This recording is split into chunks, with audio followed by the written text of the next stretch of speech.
ਵਾਹਿਗੁਰੂ ਜੀ ਕਾ ਖਾਲਸਾ ਵਾਹਿਗੁਰੂ ਜੀ ਕੀ ਫਤਿਹ। परम सन्मान ते सत्कारयोग गुरु की साजी और नवाजी हुई। सतगुरां दे परम प्यार च परोती हुई, गुरु रंग चरंगी हुई। गुरु खालसा साध संगत जियो धनता दे पात्र हो। अमृत वेले तो सतगुरु नौवें पातशाह तिलक जंजू दे राखे धन गुरु तेग बहादुर साहिब जी दे पावन पवित्र चरण छो प्राप्त इतिहासक स्थान गुरुद्वारा श्री दुख निवारण साहिब जी दे पवित्र पावन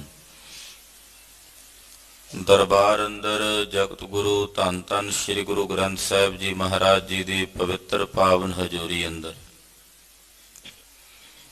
हाजरियां भर के एकत्र हो के अपने जीवन दियां कुछ कीमती घड़ियां सवास सतगुरु जी दे लेखे ला के सफला और सकारथा कर रहे हो।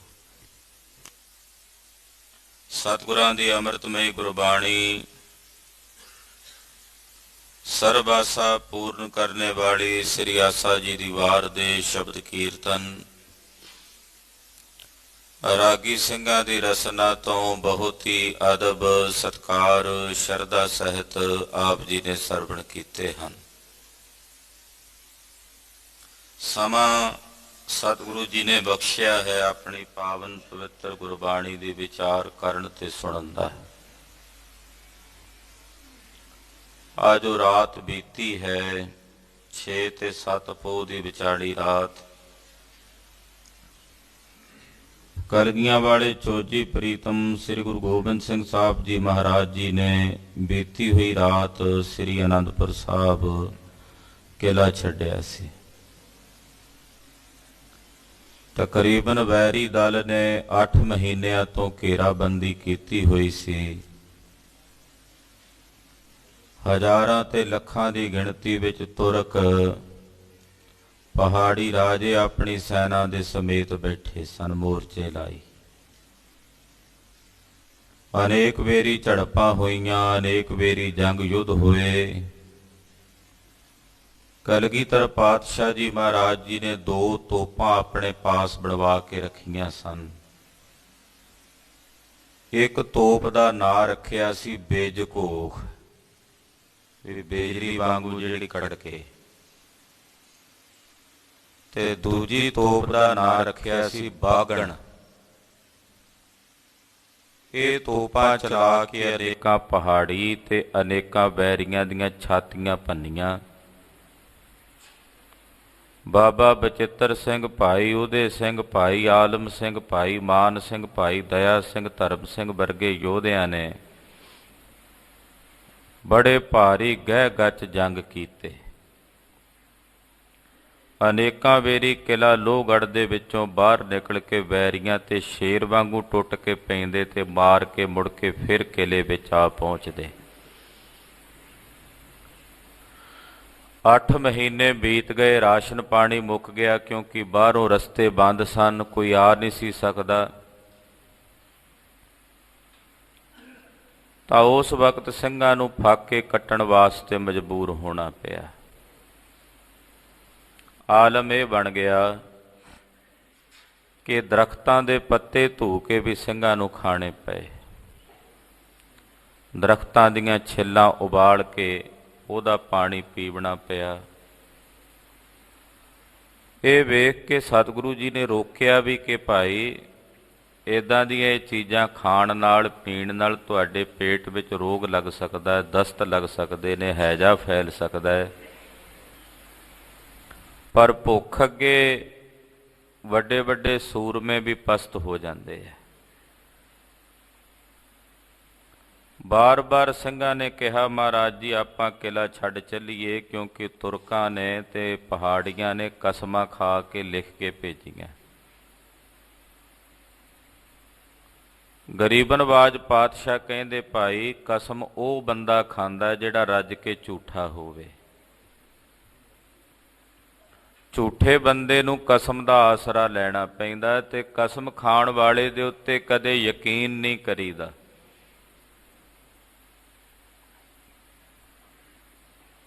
ਪਰ ਸਿੰਘ ਬਾਰ-ਬਾਰ ਕਹਿ ਰਹੇ ਸੀ। ਕਲਗੀਧਰ ਜੀ ਨੇ ਆਖਿਆ, ਚਲੋ ਤੁਹਾਨੂੰ ਵਿਖਾ ਦਿੰਦੇ ਆ ਵੀ ਇਹ ਕਿਵੇਂ ਆਪਣੀਆਂ ਕਸਮਾਂ ਤੋੜਨਗੇ।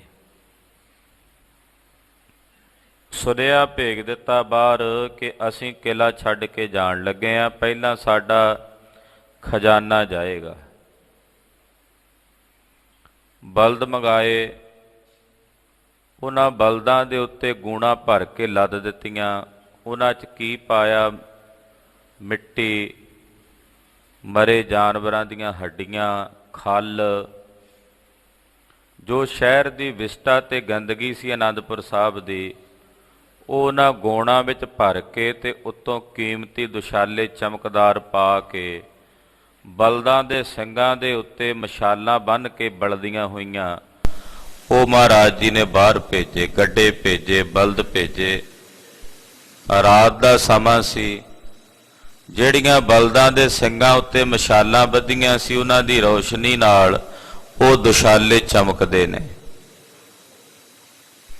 ਦੁਸ਼ਮਣਾਂ ਨੇ ਜਦੋਂ ਵੇਖਿਆ, ਪਹਾੜੀਆਂ ਨੇ, ਤੁਰਕਾਂ ਨੇ ਵੇਖ ਕੇ ਉਹਨਾਂ ਦੇ ਮਨ ਦੇ ਵਿੱਚ ਲੋਭ ਆਇਆ ਵੀ ਗੁਰੂ ਕਲਗੀਧਰ ਦਾ ਖਜ਼ਾਨਾ ਚੱਲਿਆ ਤੇ ਖਜ਼ਾਨਾ ਲੁੱਟੀਏ।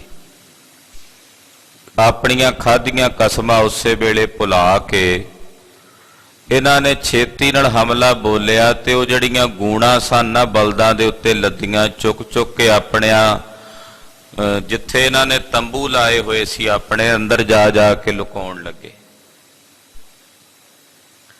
ਜਿੱਥੇ ਬਹਿ ਕੇ ਇਹ ਪੂਜਾ ਅਰਚਨਾ ਕਰਦੇ ਸਨ ਜਾਂ ਫਿਰ ਮੁਸਲਮਾਨ ਜਿਹੜੇ ਬਹਿ ਕੇ ਉੱਥੇ ਜਾ ਕੇ ਲੁਕਾ ਦਿੱਤੀਆਂ ਵੀ ਸਾਡੇ ਨਾਲ ਦੇ ਸਾਥੀਆਂ ਨੂੰ ਨਾ ਪਤਾ ਲੱਗੇ।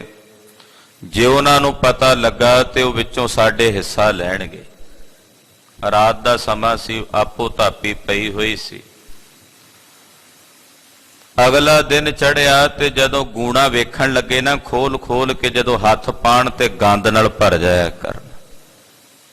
ਹੱਡ, ਚੰਮ, ਟੁੱਟੇ ਛਿੱਤਰ ਜਿਨ੍ਹਾਂ ਦੇ ਯੋਗ ਸੀ ਉਹ ਸਭ ਕੁਝ ਇਹਨਾਂ ਨੂੰ ਮਿਲਿਆ, ਪਰ ਖਜ਼ਾਨਾ ਨਹੀਂ ਮਿਲਿਆ। ਕਲਗੀਧਰ ਜੀ ਨੇ ਆਖਿਆ, ਖਾਲਸਾ ਜੀ ਵੇਖੋ, ਜੇ ਤੁਸੀਂ ਆਪਾਂ ਸਾਰੇ ਜਾਵਾਂਗੇ ਤੇ ਕਿਵੇਂ ਇਹਨਾਂ ਦਾ ਵਿਸ਼ਵਾਸ ਕਰੋਗੇ? ਇਹ ਆਪਣੀਆਂ ਕਸਮਾਂ ਤੋੜਨ ਤੇ ਝੱਟ ਲਾਉਂਦੇ ਆ। ਵੇਖੋ ਕਿਵੇਂ ਇਹਨਾਂ ਨੇ ਆਪਣਾ ਧਰਮ ਭ੍ਰਸ਼ਟ ਕੀਤਾ ਹੈ। ਕੁਝ ਦਿਨ ਫੇਰ ਇਸੇ ਤਰ੍ਹਾਂ ਲੰਘ ਗਏ। ਬਾਹਰੋਂ ਇਹਨਾਂ ਨੇ ਫੇਰ ਦੁਬਾਰਾ ਕਸਮਾਂ ਭੇਜੀਆਂ। ਕੁਰਾਨੇ ਪਾਕ ਦੇ ਉੱਤੇ ਲਿਖ ਕੇ ਕਸਮ ਭੇਜੀ, ਜੀ ਸਾਡੇ ਕੋਲੋਂ ਇਹ ਪਹਿਲਾਂ ਗਲਤੀ ਹੋ ਗਈ, ਹੁਣ ਅੱਗੇ ਤੋਂ ਨਹੀਂ ਕਰਦੇ। ਆਹ ਵੇਖੋ ਜੀ, ਅਸੀਂ ਹੁਣ ਕੁਰਾਨ ਦੇ ਉੱਤੇ ਕਸਮ ਲਿਖ ਕੇ ਭੇਜੀ। ਆਹ ਵੇਖੋ ਜੀ, ਅਸੀਂ ਠਾਕੁਰਾਂ ਨੂੰ ਨਾਲ ਭੇਜ ਰਹੇ ਹਾਂ, ਇਹਨਾਂ ਦੀ ਕਸਮ ਅਸੀਂ ਖਾਂਦੇ ਹਾਂ। ਕਲਗੀਧਰ ਜੀ ਨੇ ਵੇਖਿਆ। ਸਿੰਘ ਫੇਰ ਉਸ ਵੇਲੇ ਮਾਤਾ ਗੁਜਰੀ ਜੀ ਕੋਲ ਗਏ, ਮਾਤਾ ਜੀ ਆਪਾਂ ਅਨੰਦਪੁਰ ਸਾਹਿਬ ਛੱਡ ਚੱਲੀਏ। ਕਲਗੀਧਰ ਜਾਣਦੇ ਸਨ ਕਿ 8 ਮਹੀਨੇ ਤੋਂ ਜਿਹੜਾ ਦੁਸ਼ਮਣ ਘੇਰਾ ਪਾ ਕੇ ਬੈਠਾ ਹੈ ਤੇ ਬੜਾ ਸੂਰਬੀਰਤਾ ਨਾਲ ਸਿੰਘਾਂ ਨੇ ਮੁਕਾਬਲਾ ਕੀਤਾ ਹੈ। ਬਾਹਰ ਬੈਠਾ ਦੁਸ਼ਮਣ ਕਿਹੜਾ ਸੁਖੀ ਆ, ਉਹ ਵੀ ਭੱਜਣ ਨੂੰ ਤਿਆਰ ਹੈ, ਉਹ ਵੀ ਇੱਥੋਂ ਜਾਣ ਨੂੰ ਤਿਆਰ ਬੈਠੇ ਨੇ। ਸਿੰਘ ਬਾਹਰ ਜਾਣਗੇ ਤੇ ਨੁਕਸਾਨ ਹੋਵੇਗਾ। ਸਤਿਗੁਰੂ ਜਾਣੀ ਜਾਣਦੇ ਸਨ, ਤਾਂ ਹੀ ਵਰਜਦੇ ਸੀ। ਅਖੀਰ ਸਿੰਘਾਂ ਨੇ ਮਹਾਰਾਜ ਜੀ ਨੂੰ ਕਿਹਾ, ਜੀ ਅਸੀਂ ਤਾਂ ਜਾਣਾ ਹੀ ਜਾਣਾ। ਪਾਤਸ਼ਾਹ ਕਹਿੰਦੇ ਫਿਰ ਲਿਖ ਕੇ ਦਿਓ ਕਿ ਤੁਸੀਂ ਆਪਣੀ ਜਾਨ ਮਾਲ ਦੇ ਜ਼ਿੰਮੇਵਾਰ ਆਪ ਹੋਵੋਗੇ, ਅਸੀਂ ਤੁਹਾਡੀ ਜ਼ਿੰਮੇਵਾਰੀ ਨਹੀਂ ਲੈਂਦੇ। ਵਿਦਾਵਾ ਲਿਖਣ ਵਾਲਿਆਂ ਵਿਦਾਵਾ ਵੀ ਲਿਖ ਦਿੱਤਾ। ਆਨੰਦਪੁਰ ਸਾਹਿਬ ਤੋਂ ਸਤਿਗੁਰੂ ਸੱਚੇ ਪਾਤਸ਼ਾਹ ਜੀ ਮਹਾਰਾਜ ਜੀ ਨੇ ਦਿਨ ਚੁਣਿਆ। ਜਿਹੜੀ ਰਾਤ ਲੰਘੀ ਹੈ ਨਾ, 6 ਤੇ 7 ਪੋਹ ਦੀ ਵਿਚਾਲੀ ਰਾਤ, ਅੱਜ 7 ਪੋਹ ਦਾ ਦਿਨ ਹੈ। ਇਹ ਰਾਤ ਮਹਾਰਾਜ ਗੁਰੂ ਕਲਗੀਧਰ ਪਾਤਸ਼ਾਹ ਨੇ ਚੁਣੀ ਆਨੰਦਪੁਰ ਸਾਹਿਬ ਨੂੰ ਛੱਡ ਕੇ ਜਾਣ ਲਈ। ਅੱਧੀ ਕੁ ਰਾਤ ਦਾ ਵੇਲਾ ਸੀ। ਸਤਿਗੁਰੂ ਸੱਚੇ ਪਾਤਸ਼ਾਹ ਜੀ ਚੱਲੇ ਨੇ। ਸਿੰਘ ਤਿਆਰ ਬਰ ਤਿਆਰ ਨੇ, ਸ਼ਸਤਰਧਾਰੀ ਨੇ, ਯੋਧੇ ਨੇ। ਸਾਹਿਬਜ਼ਾਦਾ ਬਾਬਾ ਅਜੀਤ ਸਿੰਘ ਜੀ ਜਦੋਂ ਕਿਲੇ ਚੋਂ ਬਾਹਰ ਨਿਕਲੇ, ਕਲਗੀਧਰ ਜੀ ਥੋੜਾ ਜਿਹਾ ਅੱਗੇ ਸਨ। ਬਾਬਾ ਅਜੀਤ ਸਿੰਘ ਜੀ ਤੇ ਭਾਈ ਚੋਪਾ ਸਿੰਘ ਜੀ ਜਿਨ੍ਹਾਂ ਦੇ ਲਿਖੇ ਰਹਿਤਨਾਮੇ ਮਿਲਦੇ ਨੇ, ਉਹ ਪਿੱਛੇ ਨਾਲ ਨਾਲ ਆ ਰਹੇ ਨੇ, ਘੋੜਿਆਂ ਤੇ ਸਵਾਰ ਨੇ। ਬਾਬਾ ਅਜੀਤ ਸਿੰਘ ਜੀ ਘੋੜੇ ਤੇ ਬੈਠਿਆਂ ਬੈਠਿਆਂ ਪਿੱਛੇ ਮੁੜ ਕੇ ਨਿਗਾਹ ਮਾਰਦੇ ਆਨੰਦਪੁਰ ਸਾਹਿਬ ਵੱਲ, ਥੋੜਾ ਜਿਹਾ ਟੁਰਦੇ, ਫੇਰ ਅੱਗੇ ਪਿੱਛੇ ਵੇਖਦੇ। ਭਾਈ ਚੌਪਾ ਸਿੰਘ ਜੀ ਨੇ ਪੁੱਛਿਆ, ਬਾਬਾ ਅਜੀਤ ਸਿੰਘ ਜੀ, ਲਾਲ ਜੀ ਕੀ ਵੇਖਦੇ ਹੋ? ਕਹਿਣ ਲੱਗੇ, ਵੇਖਦਾ ਹਾਂ ਬਾਪੂ ਜੀ, ਜਿਸ ਨਗਰ ਆਨੰਦਪੁਰ ਸਾਹਿਬ 'ਚ ਸਾਡਾ ਬਚਪਨ ਬੀਤਿਆ, ਕਿ ਉਸ ਆਨੰਦਪੁਰ ਸਾਹਿਬ ਦੇ ਦਰਸ਼ਨ ਭਲਾ ਸਾਨੂੰ ਦੁਬਾਰਾ ਹੋਣਗੇ, ਅਸੀਂ ਦੁਬਾਰਾ ਆਵਾਂਗੇ ਇੱਥੇ? ਵਾਹਿਗੁਰੂ। ਤਾਂ ਵੇਖਦਾ ਤੇ ਸੋਚ ਰਿਹਾ। ਭਾਈ ਚੌਪਾ ਸਿੰਘ ਜੀ ਨੇ ਜਦੋਂ ਸੁਣਿਆ ਤੇ ਧਾਰ ਨਿਕਲੀ, ਤੇ ਕਲਗੀਆਂ ਵਾਲੇ ਗੁਰਦੇਵ ਨੇ ਸੁਣੀ। ਮਹਾਰਾਜ ਜੀ ਕਹਿੰਦੇ, ਚੌਪਾ ਸਿੰਘ ਜੀ ਕੀ ਗੱਲ ਹੈ? ਮਹਾਰਾਜ ਜੀ, ਤੁਹਾਡਾ ਲਾਲ, ਤੁਹਾਡਾ ਲਖਤੇ ਜ਼ਿਗਰ ਮੇਰੇ ਤੋਂ ਸਵਾਲ ਪੁੱਛਦਾ, ਜਿਹਦਾ ਜਵਾਬ ਮੇਰੇ ਕੋਲ ਨਹੀਂ। ਪੁੱਛਦੇ ਨੇ ਕਿ ਆਨੰਦਪੁਰ ਸਾਹਿਬ ਦੇ ਵਿੱਚ ਅਸੀਂ ਦੁਬਾਰਾ ਆਵਾਂਗੇ, ਦੁਬਾਰਾ ਦਰਸ਼ਨ ਹੋਣਗੇ ਆਨੰਦਪੁਰ ਸਾਹਿਬ ਦੇ? ਕਲਗੀਆਂ ਵਾਲੇ ਗੁਰਦੇਵ ਨੇ ਬਚਨ ਕੀਤਾ। ਕਹਿਣ ਲੱਗੇ, ਕੁਝ ਸਮੇਂ ਬਾਅਦ ਵਿਸਮਾਦ ਜੇ ਰੰਗ ਵਿੱਚ ਰੰਗੇ ਗੁਰਦੇਵ ਬੋਲੇ, ਕਹਿੰਦੇ, ਹਾਂ ਆਵਾਂਗੇ।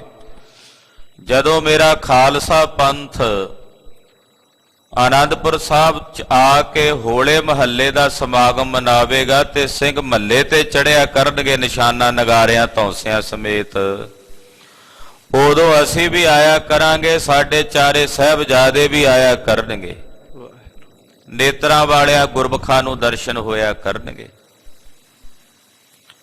ਇਹ ਬਚਨ ਮਹਾਰਾਜ ਗੁਰੂ ਕਲਗੀਧਰ ਗੁਰਦੇਵ ਨੇ ਕਹੇ ਤੇ ਚੱਲ ਪਏ। ਟਿੱਬੀ ਸਾਹਿਬ ਦੇ ਨੇੜੇ ਪਹੁੰਚੇ। ਗੁਰਦੇਵ ਥੋੜਾ ਜਿਹਾ ਅੱਗੇ ਨਦੀ ਦੇ ਸਰਸਾ ਦੇ ਨੇੜੇ ਹੋ ਗਏ ਨੇ। ਬਾਬਾ ਅਜੀਤ ਸਿੰਘ ਜੀ ਪਿੱਛੇ ਘੇਰੇ 'ਚ ਘਿਰ ਗਏ। ਵੈਰੀ ਪਿੱਛੇ ਕਸਮਾਂ ਤੋੜ ਕੇ ਆਣ ਕੇ ਟੁੱਟ ਕੇ ਪੈ ਗਏ। ਬਾਬਾ ਅਜੀਤ ਸਿੰਘ ਜੀ ਘੇਰੇ 'ਚ ਘਿਰ ਗਏ ਤੇ ਕਲਗੀਧਰ ਸੁਆਮੀ ਸ੍ਰੀ ਗੁਰੂ ਗੋਬਿੰਦ ਸਿੰਘ ਸਾਹਿਬ ਜੀ ਮਹਾਰਾਜ ਜੀ ਨੇ ਵੇਖਿਆ ਅਜੀਤ ਸਿੰਘ ਜੀ ਨਹੀਂ ਆਏ। ਪੁੱਛਿਆ, ਕਹਿਣ ਲੱਗੇ, ਮਹਾਰਾਜ ਜੀ ਪਿੱਛੇ ਘੇਰੇ 'ਚ ਘਿਰ ਗਏ ਨੇ ਬਾਬਾ ਅਜੀਤ ਸਿੰਘ ਜੀ। ਮਹਾਰਾਜ ਜੀ ਨੇ ਆਖਿਆ, ਭਾਈ ਕਿਹੜਾ ਸਿੰਘ ਜਾਏਗਾ ਘੇਰੇ ਨੂੰ ਚੀਰ ਕੇ ਅਜੀਤ ਸਿੰਘ ਨੂੰ ਲਿਆਉਣ ਵਾਸਤੇ? ਤਾਂ ਉਸ ਵਕਤ ਭਾਈ ਮਨੀ ਸਿੰਘ ਸ਼ਹੀਦ ਦੇ ਸਪੁੱਤਰ ਭਾਈ ਉਦੇ ਸਿੰਘ ਜੀ ਔਰ ਬਾਬਾ ਜੀਵਨ ਸਿੰਘ ਜੀ ਰੰਗਰੇਟੇ ਗੁਰੂ ਕੇ ਬੇਟੇ, ਜਿਨ੍ਹਾਂ ਨੇ 9ਵੇਂ ਪਾਤਸ਼ਾਹ ਦਾ ਪਾਵਨ ਸੀਸ ਲਿਆ ਕੇ ਕਲਗੀਧਰ ਗੁਰਦੇਵ ਨੂੰ ਮਹਾਰਾਜ ਸੱਚੇ ਪਾਤਸ਼ਾਹ ਕੋਲ ਲਿਆਉਣ ਦੀ ਸੇਵਾ ਕੀਤੀ ਸੀ। ਭਾਈ ਜੈਤਾ ਜੋ ਅੰਮ੍ਰਿਤ ਛਕ ਕੇ ਜੀਵਨ ਸਿੰਘ ਹੋਏ, ਉਹਨਾਂ ਆਖਿਆ, ਮਹਾਰਾਜ ਅਸੀਂ ਜਾਵਾਂਗੇ। ਬਾਬਾ ਜੀਵਨ ਸਿੰਘ ਨੇ ਬੇਨਤੀ ਕੀਤੀ, ਕਲਗੀਧਰ ਸੁਆਮੀ ਜੀ, ਆਪ ਜੀ ਦੇ ਚਰਨਾਂ 'ਚ ਇੱਕ ਮੰਗ ਮੰਗਣੀ ਹੈ। ਜਦੋਂ ਤੱਕ ਘੇਰੇ ਵਿੱਚੋਂ ਬਾਬਾ ਅਜੀਤ ਸਿੰਘ ਜੀ ਨੂੰ ਕੱਢ ਕੇ ਮੈਂ ਤੁਹਾਡੇ ਤੱਕ ਨਹੀਂ ਲੈ ਆਉਂਦਾ, ਉਦੋਂ ਤੱਕ ਮੇਰੇ ਸਰੀਰ ਵਿੱਚੋਂ ਪ੍ਰਾਣ ਨਾ ਨਿਕਲਣੇ, ਮੇਰੀ ਬੇਨਤੀ ਹੈ। ਜਦੋਂ ਬਾਬਾ ਅਜੀਤ ਸਿੰਘ ਜੀ ਨੂੰ ਤੁਹਾਡੇ ਕੋਲ ਹਾਜ਼ਰ ਕਰਦਿਆਂ, ਪਹੁੰਚਦਾ ਕਰਦਿਆਂ, ਉਦੋਂ ਇਹ ਸਰੀਰ ਦੀ ਜਿੰਦ ਨਿਕਲਦੀ ਹੈ, ਨਿਕਲ ਜਾਏ, ਕੋਈ ਚਿੰਤਾ ਨਹੀਂ, ਪਰ ਇੰਨਾ ਕੁ ਸਮਾਂ ਮੈਨੂੰ ਜ਼ਰੂਰ ਬਖਸ਼ ਦਿਓ। ਭਾਈ ਉਦੇ ਸਿੰਘ ਤੇ ਬਾਬਾ ਜੀਵਨ ਸਿੰਘ ਜੀ ਦੇ ਸਮੇਤ ਬਹੁਤ ਸਿੰਘ ਗਏ। ਸ਼ਾਹੀ ਟਿੱਬੀ ਹੈ ਜਿੱਥੇ ਗੁਰਦੁਆਰਾ ਟਿੱਬੀ ਸਾਹਿਬ, ਇੱਥੇ ਆ ਕੇ ਬੜਾ ਗਹਿ ਗੱਚ ਜੰਗ ਹੋਇਆ। ਬਾਬਾ ਅਜੀਤ ਸਿੰਘ ਜੀ ਨੂੰ ਘੇਰੇ 'ਚੋਂ ਕੱਢਿਆ ਤੇ ਆਖਿਆ, ਭਾਈ ਉਦੇ ਸਿੰਘ ਜੀ ਨੇ ਵੀ ਤੁਸੀਂ ਜਾਓ ਮਹਾਰਾਜ। ਬਾਬਾ ਅਜੀਤ ਸਿੰਘ ਜੀ ਦਾ ਮਨ ਨਹੀਂ ਸੀ ਜਾਣ ਨੂੰ, ਕਹਿੰਦੇ ਵੈਰੀ ਨੂੰ ਕਿਵੇਂ ਇੱਥੇ ਛੱਡ ਕੇ ਤੁਹਾਨੂੰ ਇਹਨਾਂ ਵੈਰੀਆਂ ਦੇ ਮੂੰਹ ਵਿੱਚ ਪਾ ਕੇ ਚਲੇ ਜਾਈਏ। ਕਹਿੰਦੇ ਜੀ ਕਲਗੀਧਰ ਦਾ ਹੁਕਮ ਹੈ। ਤੋ ਬਾਬਾ ਅਜੀਤ ਸਿੰਘ ਜੀ ਵਾਪਸ ਗਏ। ਭਾਈ ਉਦੇ ਸਿੰਘ ਬਾਬਾ ਜੀਵਨ ਸਿੰਘ ਜੀ ਦੇ ਸਮੇਤ ਸਿੰਘ ਇਤਨੀ ਬਹਾਦਰੀ ਤੇ ਦਲੇਰੀ ਨਾਲ ਇੱਥੇ ਲੜੇ। ਬਾਬਾ ਜੀਵਨ ਸਿੰਘ ਜੀ ਬਾਬਾ ਅਜੀਤ ਸਿੰਘ ਜੀ ਨੂੰ ਲੈ ਕੇ ਕਲਗੀਧਰ ਪਾਤਸ਼ਾਹ ਕੋਲ ਪਹੁੰਚੇ। ਉੱਥੇ ਪਹੁੰਚਦਿਆਂ ਵੈਰੀ ਨਾਲ ਮੁਕਾਬਲਾ ਕਰਦਿਆਂ ਅੱਜ ਦੇ ਦਿਨ ਬਾਬਾ ਜੀਵਨ ਸਿੰਘ ਜੀ ਨੇ ਸ਼ਹਾਦਤ ਦਾ ਜਾਮ ਪ੍ਰਾਪਤ ਕਰ ਲਿਆ। ਸਤਿ ਸ੍ਰੀ ਅਕਾਲ। ਭਾਈ ਉਦੇ ਸਿੰਘ ਜੀ ਉੱਥੇ ਰਹਿ ਗਏ। ਇਤਨੀ ਬਹਾਦਰੀ ਤੇ ਦਲੇਰੀ ਨਾਲ ਲੜੇ ਕਿ ਵੈਰੀਆਂ ਨੂੰ ਇਉਂ ਜਾਪਦਾ ਸੀ ਕਿ ਸ਼ਾਇਦ ਕਲਗੀਧਰ ਜੀ ਖੁਦ ਲੜ ਰਹੇ ਨੇ, ਕਿਉਂਕਿ ਹਨੇਰਾ ਸੀ, ਪਤਾ ਨਹੀਂ ਸੀ ਲੱਗਦਾ। ਵੈਰੀ ਨੂੰ ਭੁਲੇਖਾ ਸੀ ਵੀ ਗੁਰੂ ਗੋਬਿੰਦ ਸਿੰਘ ਸਾਹਿਬ ਇੱਥੇ ਲੜ ਰਹੇ ਨੇ, ਉਹ ਸਾਡਾ ਮੁਕਾਬਲਾ ਕਰ ਰਹੇ ਨੇ। ਇਤਨੀ ਬਹਾਦਰੀ ਨਾਲ ਲੜੇ। ਜਦੋਂ ਆਹ ਸਮਾਂ ਹੋ ਗਿਆ ਲੜਦਿਆਂ ਲੜਦਿਆਂ, ਕਲਗੀਧਰ ਪਾਤਸ਼ਾਹ ਜੀ ਮਹਾਰਾਜ ਦੀ ਅੱਗੇ ਨੂੰ ਲੰਘ ਗਏ। ਸਰਸਾ ਨਦੀ ਦੇ ਕਿਨਾਰੇ ਪਾਤਸ਼ਾਹ ਨੇ ਆਸਾ ਜੀ ਦੀ ਵਾਰ ਦੇ ਕੀਰਤਨ ਕੀਤੇ ਤੇ ਰੋਪੜ ਵਾਲੇ ਪਾਸੇ ਨੂੰ ਗੁਜ਼ਰ ਗਏ, ਲੰਘ ਗਏ। ਇੱਥੇ ਮਹਾਰਾਜ ਜੀ ਦਾ ਪਰਿਵਾਰ 3 ਹਿੱਸਿਆਂ 'ਚ ਵੰਡਿਆ ਗਿਆ। ਮਾਤਾ ਸਾਹਿਬਦੇਵਾ ਤੇ ਮਾਤਾ ਸੁੰਦਰੀ ਜੀ ਦਿੱਲੀ ਨੂੰ ਚਲੇ ਗਏ ਭਾਈ ਮਨੀ ਸਿੰਘ ਸ਼ਹੀਦ ਦੇ ਸਮੇਤ। ਛੋਟੇ ਸਾਹਿਬਜ਼ਾਦੇ ਬਾਬਾ ਜੋਰਾਵਰ ਸਿੰਘ, ਬਾਬਾ ਫਤਿਹ ਸਿੰਘ ਜੀ ਮਾਤਾ ਗੁਜਰੀ ਜੀ ਨਾਲ ਗਏ। ਅੱਜ ਦੀ ਰਾਤ ਕੁੰਮੇ ਮਾਸ਼ਕੀ ਦੇ ਘਰ ਉਹਦੀ ਝੁੱਗੀ ਵਿੱਚ ਮਾਤਾ ਜੀ ਨੇ ਰਾਤ ਅੱਜ ਦੀ ਬਤੀਤ ਕੀਤੀ ਸਾਹਿਬਜ਼ਾਦਿਆਂ ਸਮੇਤ। ਵੱਡੇ ਸਾਹਿਬਜ਼ਾਦੇ ਕਲਗੀਧਰ ਸਵਾਮੀ ਜੀ ਦੇ ਨਾਲ ਹਨ। ਭਾਈ ਉਦੇ ਸਿੰਘ ਜੀ ਇੰਨੀ ਬਹਾਦਰੀ ਨਾਲ ਲੜੇ ਕਿ ਆਹ ਵੇਲਾ ਹੋ ਗਿਆ ਲੜਦਿਆਂ ਲੜਦਿਆਂ, ਦਿਨ ਚੜ ਗਿਆ, ਲੋ ਲੱਗ ਗਈ। ਉਹਨਾਂ ਦੀ ਗਰਦਨ ਭਾਈ ਉਦੇ ਸਿੰਘ ਜੀ ਦੀ ਧੜ ਨਾਲੋਂ ਵੱਖਰੀ ਹੋ ਗਈ। ਕੇਵਲ ਥੋੜਾ ਜਿਹਾ ਹਿੱਸਾ ਜਿਹੜਾ ਸੀ ਗਰਦਨ ਦਾ ਉਹ ਧੜ ਨਾਲ ਜੁੜਿਆ ਰਿਹਾ। ਫਿਰ ਵੀ ਹੱਥ ਦੇ ਨਾਲ ਸੀਸ ਨੂੰ ਟਿਕਾ ਕੇ ਭਾਈ ਉਦੇ ਸਿੰਘ ਜੀ ਬੜੀ ਬਹਾਦਰੀ ਤੇ ਦਲੇਰੀ ਨਾਲ ਲੜਦੇ ਰਹੇ। ਔਰ ਇਤਨੀ ਦਲੇਰੀ ਨਾਲ ਲੜਦਿਆਂ ਲੜਦਿਆਂ ਗਰਦਨ ਲੈ ਗਈ ਹੈ। ਜਿੱਥੇ ਸ਼ਾਹੀ ਟਿੱਬੀ ਆ ਉੱਥੋਂ ਤਕਰੀਬਨ ਕੋਹ ਅੰਦਰ ਜਿੱਥੇ ਬਾਬਾ ਉਦੇ ਸਿੰਘ ਜੀ ਨੇ ਸਰੀਰ ਤਿਆਗਿਆ, ਉਹ ਲੜਦਿਆਂ ਲੜਦਿਆਂ ਉੱਥੇ ਤੱਕ ਗਏ ਔਰ ਉੱਥੇ ਜਾ ਕੇ ਘੋੜੇ ਤੋਂ ਆਪਣਾ ਸਰੀਰ ਥੱਲੇ ਲਿਜਾ ਕੇ ਸ਼ਾਂਤ ਕੀਤਾ ਤੇ ਉੱਥੇ ਉਹਨਾਂ ਦਾ ਅੰਤਮ ਸੰਸਕਾਰ ਹੋਇਆ। ਕਲਗੀਧਰ ਸਵਾਮੀ ਸੱਚੇ ਪਾਤਸ਼ਾਹ ਜੀ ਮਹਾਰਾਜ ਜੀ ਨੇ ਸੋਚਿਆ ਕਿ ਰੋਪੜ ਦੇ ਵਿੱਚ ਕੁਝ ਪਠਾਨ ਸਾਡੇ ਮਦਦਗਾਰ ਹੋਣ ਜਿਹੜੇ ਮਦਦ ਕਰਨਗੇ। ਪਾਤਸ਼ਾਹ ਉਸ ਪਾਸੇ ਨੂੰ ਜਦੋਂ ਗਏ ਤੇ ਅੱਗੇ ਰੋਪੜ ਦੇ ਪਠਾਨਾਂ ਨੇ ਵੀ ਹਮਲਾ ਬੋਲ ਦਿੱਤਾ, ਪਰ ਬੀਜ ਨਾਸ ਨਹੀਂ ਹੁੰਦਾ। ਕੋਟਲਾ ਨਿਹੰਗ ਖਾਂ ਮਹਾਰਾਜ ਜੀ ਦਾ ਸ਼ਰਧਾਲੂ ਸੀ। ਉਹਨੇ ਗੁਰਦੇਵ ਦੇ ਸੇਵਾ ਟਹਿਲ ਕੀਤੀ। ਉਹਦੇ ਪਾਤਸ਼ਾਹ ਪਾਸ ਗਏ। ਬਾਬਾ ਬਚਿੱਤਰ ਸਿੰਘ ਜੀ ਸ਼ਹੀਦ ਜੋ ਭਾਈ ਮਨੀ ਸਿੰਘ ਸਾਹਿਬ ਦੇ ਸਾਹਿਬਜ਼ਾਦੇ ਸਨ, ਭਾਈ ਉਦੇ ਸਿੰਘ ਦੇ ਭਰਾ ਸਨ, ਜਿਨ੍ਹਾਂ ਨੇ ਨਾਗਣੀ ਨਾਲ ਝੂਲਦੇ ਮਸਤ ਹਾਥੀ ਦਾ ਮੱਥਾ ਪਾੜਿਆ ਸੀ। ਬਾਬਾ ਬਚਿੱਤਰ ਸਿੰਘ ਜੀ ਇੰਨੇ ਜ਼ਿਆਦਾ ਜ਼ਖਮੀ ਹਾਲਤ ਵਿੱਚ ਸੀ ਕਿ ਉਹ ਬੇਸੁੱਧ ਸਨ। ਸਰੀਰ ਦਾ ਖੂਨ ਉਹਨਾਂ ਦਾ ਨੁੱਚੜ ਚੁੱਕਾ ਸੀ ਵੈਰੀਆਂ ਨਾਲ ਲੜਦਿਆਂ, ਅੱਗੇ ਜਾ ਨਹੀਂ ਸਨ ਸਕਦੇ। ਤੇ ਕਲਗੀਧਰ ਨੇ ਬਾਬਾ ਬਚਿੱਤਰ ਸਿੰਘ ਜੀ ਨੂੰ ਨਿਹੰਗ ਖਾਂ ਦੀ ਜਿਹੜੀ ਹਵੇਲੀ ਸੀ ਉੱਥੇ ਉਹਨਾਂ ਨੂੰ ਨਿਵਾਸ ਕਰਾ ਦਿੱਤਾ ਕਿ ਤੁਸੀਂ ਇਹਨਾਂ ਨੂੰ ਇੱਥੇ ਰੱਖੋ ਤੇ ਇਹਨਾਂ ਦੀ ਮਲਮ ਪੱਟੀ ਕਰੋ, ਇਲਾਜ ਕਰੋ। ਕਲਗੀਧਰ ਪਾਤਸ਼ਾਹ ਆਪ ਅੱਗੇ ਨੂੰ ਚਮਕੌਰ ਦੀ ਗੜੀ ਨੂੰ ਚਲੇ ਗਏ। ਪੱਠਾ ਸਾਹਿਬ ਆਦਿਕ ਸਥਾਨਾਂ ਨੂੰ ਪਵਿੱਤਰ ਕਰਦਿਆਂ, ਪਰ ਬਾਬਾ ਬਚਿੱਤਰ ਸਿੰਘ ਜੀ ਪਿੱਛੋਂ ਵੈਰੀ ਆ ਗਏ ਲੱਭਦਿਆਂ ਭਾਲਦਿਆਂ। ਉਹਨਾਂ ਨੂੰ ਇਹ ਸੀ ਕਿ ਸ਼ਾਇਦ ਨਿਹੰਗ ਖਾਂ ਦੇ ਘਰ ਦੇ ਵਿੱਚ ਕਲਗੀਧਰ ਜੀ ਟਿਕੇ ਹੋਏ ਨੇ। ਉਹਨਾਂ ਆ ਕੇ ਤਲਾਸ਼ੀ ਲੈਣੀ ਚਾਹੀ। ਬੀਬੀ ਮੁਮਤਾਜ ਜੋ ਨਿਹੰਗ ਖਾਂ ਦੀ ਲੜਕੀ ਸੀ,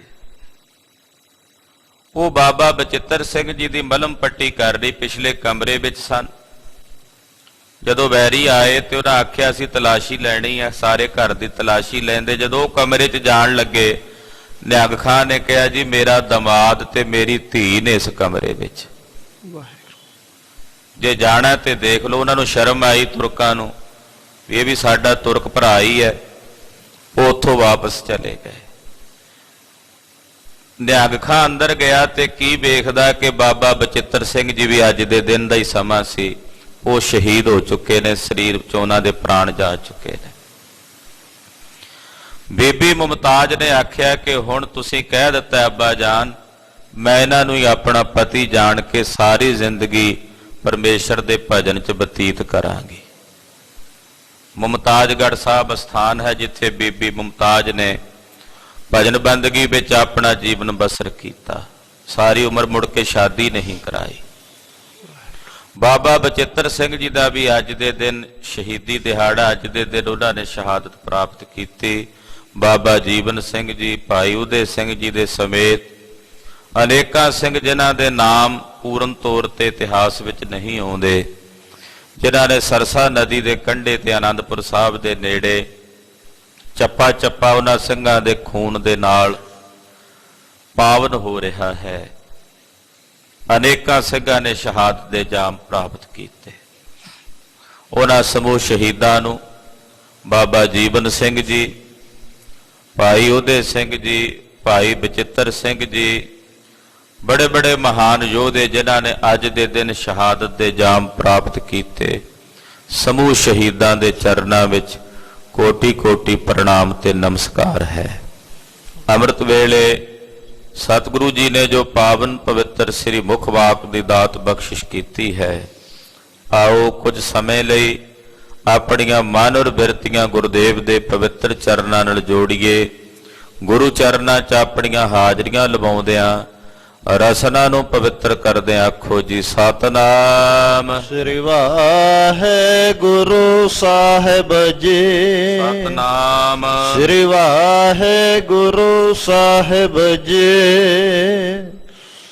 ਗੂਜਰੇ ਸ੍ਰੀ ਤਰਲੋਚਨ ਜੀਓ ਕੇ ਪਦੇ, ਘਰ ਪਹਿਲਾ ਇੱਕ ਓੰਕਾਰ, ਸਤਿਗੁਰ ਪ੍ਰਸਾਦ। ਰਾਗ ਗੋਜਰੀ ਹੈ। ਸ੍ਰੀ ਤਰਲੋਚਨ ਜੀ ਦੇ ਭਗਤ ਤਰਲੋਚਨ ਜੀ, ਤਿਨਾਂ ਦੇ ਉਚਾਰਨ ਕੀਤੇ ਹੋਏ ਪਦੇ ਨੇ, ਸ਼ਬਦ ਨੇ। ਪਹਿਲੇ ਘਰ ਸੁਰਤਾਲ ਵਿੱਚ ਇਹਨਾਂ ਪਦਿਆਂ ਨੂੰ ਗਾਇਨ ਕਰਨ ਦਾ ਹੁਕਮ ਹੈ। ਮੰਗਲਾਚਰਨ ਕਰਦੇ ਨੇ ਵਾਹਿਗੁਰੂ ਇੱਕ ਹੈ, ਅਦੁੱਤੀ ਹੈ, ਓੰਕਾਰ ਜੋ ਵਿਆਪਕ ਔਰ ਸਰਬ ਦਾ ਪ੍ਰਕਾਸ਼ਕ ਹੈ। ਸਤਿਗੁਰ ਪ੍ਰਸਾਦ, ਸਤਿਗੁਰੂ ਦੀ ਕਿਰਪਾ ਦੁਆਰਾ ਤਿਸ ਪਾਰ ਬ੍ਰਹਮ ਪਰਮੇਸ਼ਰ ਦੇ ਸਰੂਪ ਦੀ ਪ੍ਰਾਪਤੀ ਹੁੰਦੀ ਹੈ। ਇਹ ਮੰਗਲਾਚਰਨ ਕਰਕੇ ਮਹਾਰਾਜ ਜੀ ਸ਼ਬਦ ਦੀ ਆਰੰਭਤਾ ਕਰਦੇ ਭਗਤ ਤਰਲੋਚਨ ਜੀ। ਅੰਤਰ ਮਲ ਨਿਰਮਲ ਨਹਿ ਕੀਨਾ, ਬਾਹਰ ਭੇਖ ਉਦਾਸੇ। ਇੱਕ ਜੈ ਚੰਦ ਨਾਮ ਦਾ ਪੰਡਤ ਸੀ, ਸੰਨਿਆਸੀ ਬਣਿਆ ਹੋਇਆ, ਉਦਾਸੀ ਬਣਿਆ ਹੋਇਆ, ਪਰ ਕੇਵਲ ਲੋਕਾਂ ਨੂੰ ਵਿਖਾਉਣ ਵਾਸਤੇ ਪਖੰਡ ਕਰਦਾ ਸੀ। ਤਾਂ ਉਸ ਵਕਤ ਮਹਾਰਾਜ ਭਗਤ ਤਰਲੋਚਨ ਜੀ ਉਸ ਨੂੰ ਪਖੰਡ ਦੇ ਨਿਵਾਰਨ ਦਾ ਉਪਦੇਸ਼ ਦੇ ਰਹੇ ਨੇ। ਜਿੱਥੇ ਪਖੰਡ ਹੈ ਉੱਥੇ ਧਰਮ ਨਹੀਂ ਹੁੰਦਾ।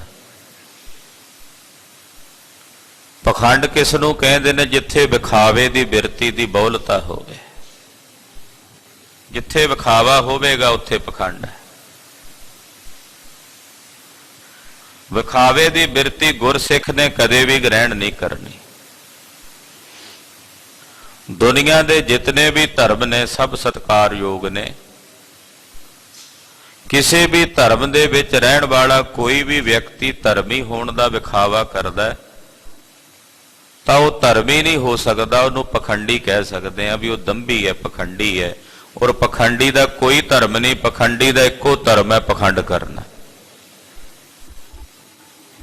ਪਖੰਡੀ ਦਾ ਇੱਕੋ ਹੀ ਧਰਮ ਹੁੰਦਾ, ਪਖੰਡ ਕਰਨਾ, ਵਿਖਾਵਾ ਕਰਨਾ,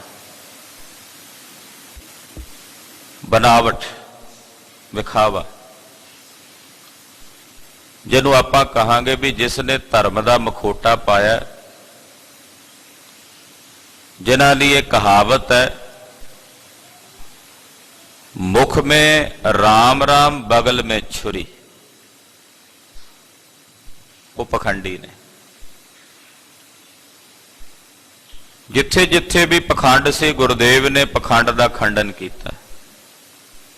जिथे भी पखंड से गुरुदेव कहते सुनो भाई, हे जयचंद पंडित जी, अंतर माल ਤੁਹਾਡੇ ਅੰਦਰ ਤਾਂ ਮੈਲ ਭਰੀ ਹੋਈ ਹੈ, ਪਾਪ ਕਰਮਾਂ ਦੀ, ਵਿਖਾਵੇ ਦੀ, ਹੰਕਾਰ ਦੀ, ਮਾੜੇ ਭੈੜੇ ਵੱਜਰ ਕਰਮਾਂ ਦੀ। ਇਹ ਮੈਲ ਤੁਹਾਡੇ ਹਿਰਦੇ ਵਿੱਚ ਭੈੜੇ ਮਾੜੇ ਵੱਜਰ ਪਾਪਾਂ ਦੀ ਮੈਲ ਭਰੀ ਹੋਈ ਹੈ। ਉਹਨੂੰ ਤੁਸੀਂ ਨਿਰਮਲ ਨਹੀਂ ਕੀਤਾ। ਅੰਤਰ ਮਾਲ ਨਿਰਮਲ ਨਹੀਂ ਕੀਨਾ, ਆਪਣੇ ਹਿਰਦੇ ਨੂੰ, ਆਪਣੇ ਅੰਤਸ਼ਕਰਨ ਨੂੰ ਨਿਰਮਲ ਨਹੀਂ ਕੀਤਾ, ਪਵਿੱਤਰ ਨਹੀਂ ਕੀਤਾ। ਬਾਹਰ ਭੇਖ ਉਦਾਸੀ, ਬਾਹਰੋਂ ਉਦਾਸੀਆਂ ਵਾਲਾ ਭੇਖ, ਉਦਾਸੀ ਦਾ ਮਤਲਬ ਹੁੰਦਾ ਹੈ ਵੀ ਮੈਂ ਜੀ ਬੜਾ ਉਪਰਾਮ ਆ ਜੀ, ਮੈਨੂੰ ਤਾਂ ਕਿਸੇ ਚੀਜ਼ ਦੀ ਇੱਛਾ ਹੀ ਨਹੀਂ ਜੀ। ਉਹ ਭੇਖ ਤੁਸਾਂ ਨੇ ਬਾਹਰੋਂ ਧਾਰਨ ਕੀਤਾ ਹੋਇਆ ਉਦਾਸੀਆਂ ਤੇ ਉਪਰਾਮਤਾ ਵਾਲਾ। ਇੱਕ ਵਾਰ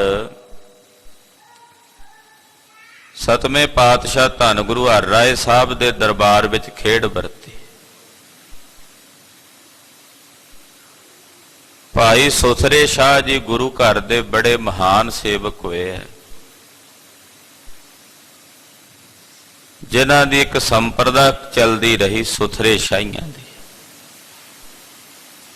ਉਦਾਸੀਆਂ ਦੀਆਂ ਜਿਹੜੀਆਂ 10 ਮੁਖੀਆਂ ਨੇ, 6 ਬਖਸ਼ਿਸ਼ਾਂ ਨੇ, 4 ਧੂਣੇ ਨੇ। ਉਹਨਾਂ 6 ਬਖਸ਼ਿਸ਼ਾਂ ਵਿੱਚੋਂ ਇੱਕ ਬਖਸ਼ਿਸ਼ ਹੈ ਸੁਥਰੇ ਸ਼ਾਹੀਆਂ ਦੀ। ਤਕਰੀਬਨ 3-4 ਦਹਾਕੇ ਪਿੱਛੇ ਚਲੇ ਜਾਈਏ ਤੇ ਪੰਜਾਬ ਦੇ ਵਿੱਚ ਅਕਸਰ ਸੁਥਰੇ ਸ਼ਾਹੀ ਨਜ਼ਰ ਆਉਂਦੇ ਸੀ। ਨਗਰਾਂ ਪਿੰਡਾਂ ਦੇ ਵਿੱਚ ਉਹ ਮੰਗਿਆ ਕਰਦੇ ਸਨ, ਇਹ ਕਹਿ ਕੇ ਹਰਦਮ ਨਾਨਕ ਸ਼ਾਹ ਧਰਮ ਦਾ ਬੇੜਾ ਬੰਨੇ ਲਾ। ਇਹ ਕਹਿ ਕੇ ਅਕਸਰ ਪਿੰਡਾਂ 'ਚੋਂ ਫਿਰਿਆ ਕਰਦੇ ਸੀ, ਮੰਗਦੇ ਸਨ। ਪਰ ਜਦੋਂ ਕਿਸੇ ਸੰਪਰਦਾ ਨੂੰ ਜਾਂ ਕਿਸੇ ਚੱਲ ਰਹੀ ਪੁਰਾਤਨ ਗੁਰੂ ਸਾਹਿਬ ਤੋਂ ਸੀਨੇ ਬਸੀਨੇ ਚਲਦੀਆਂ ਸੰਪਰਦਾਵਾਂ ਦੀ ਸੰਭਾਲ ਨਾ ਹੋਵੇ ਤੇ ਉਹ ਸਮਾਪਤ ਹੁੰਦੀਆਂ ਨੇ। ਬਹੁਤ ਸਾਰੀਆਂ ਸੰਪਰਦਾਵਾਂ ਸਾਡੀਆਂ ਜਿਹੜੀਆਂ ਨੇ ਉਹ ਸਮਾਪਤ ਹੋਈਆਂ। ਅੱਡਣ ਸ਼ਾਹੀ ਨਹੀਂ ਨਜ਼ਰ ਆਉਂਦੇ, ਕੁਝ ਸੰਪਰਦਾਵਾਂ ਰਹਿ ਗਈਆਂ ਪੁਰਾਣੀਆਂ। ਉਹਨਾਂ ਚੋਂ ਸੁਥਰੇ ਸ਼ਾਹੀ ਸੰਪਰਦਾ ਵੀ ਤਕਰੀਬਨ ਸਮਾਪਤ ਹੀ ਹੈ। ਦਿੱਲੀ ਦੇ ਵਿੱਚ ਦੱਸੇ ਜਾਂਦੇ ਆ ਵੀ ਕੁਝ ਕੁ ਗੁਰਮੁਖ ਹਨ ਜਿਹੜੇ ਸੁਥਰੇ ਸ਼ਾਹੀ ਸੰਪਰਦਾ ਦੇ ਹਨ। ਭਾਈ ਸੁਥਰੇ ਸ਼ਾਹ ਜੀ ਗੁਰੂ ਹਰਿਰਾਏ ਸਾਹਿਬ ਦੇ ਸੀਸ ਉੱਤੇ ਚਵਰ ਝੁਲਾ ਰਹੇ ਨੇ। ਇੰਨੇ ਨੂੰ ਸਾਹਮਣੇ ਇੱਕ ਸੰਨਿਆਸੀ ਜਿਹਨੇ ਸਰੀਰ ਤੇ ਸੁਭਾਅ ਮਲੀ ਹੋਈ ਤੇ ਬੈਠਾ ਹੈ ਸੀ ਪਖੰਡੀ। ਅੱਖਾਂ ਮੁੰਦ ਕੇ ਬਹਿ ਗਿਆ ਵੀ ਲੋਕ ਆਉਣਗੇ ਤੇ ਮੈਨੂੰ ਮੱਥਾ ਟੇਕਣਗੇ, ਮੇਰਾ ਸਤਿਕਾਰ ਕਰਨਗੇ।